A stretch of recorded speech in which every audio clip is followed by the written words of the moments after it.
Tim Becker has been following up now. Last Halloween, he introduced us all to a strange-looking mystery ship on Sauvie Island that no one seemed to know what it was, how it got there, the backstory. Well, Tim has done some more digging, and today he unravels the story behind the UFO-looking Hulk that actually made front-page news 40 years ago.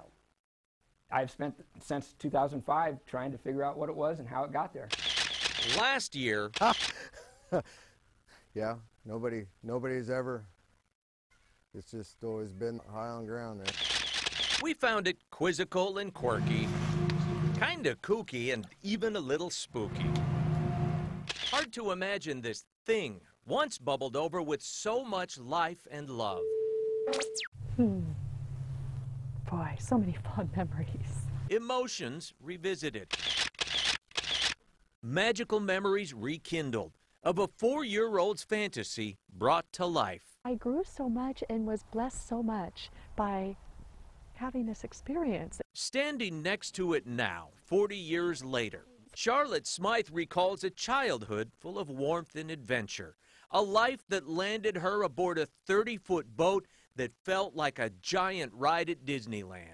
It was like a giant fort that floated, and it was so much fun, so much fun. It was an adventure, the adventure of all of our lives, really. Charlotte got exposed to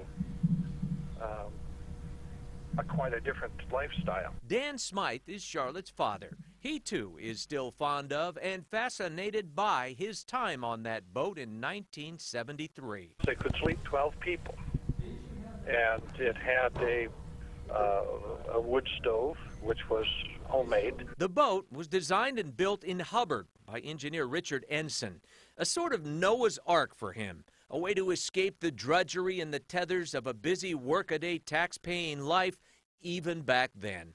The Smythe family joined him as it was launched on the Willamette, navigated the locks at Willamette Falls, and even made the front page news in the Oregonian, dubbed the Floating Saucer in the January 5th, 1973 issue as it passed through Portland. It was very warm and cozy, and we had kerosene lanterns and candles and even lighting, which was run from a generator. Charlotte and the boat will be forever connected, a lasting bond from her 3 formative months on that maiden voyage, one filled with story after story.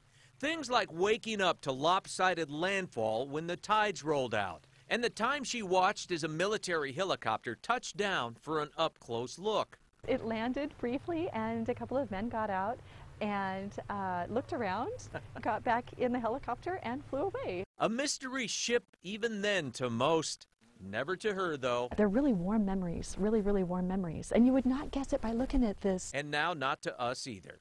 Reporting for you on Sauvie Island, Tim Becker, KOIN Local 6. And Charlotte, who you heard from in the story, says her time on the boat was a spiritual journey that helped bring her and her family closer to God.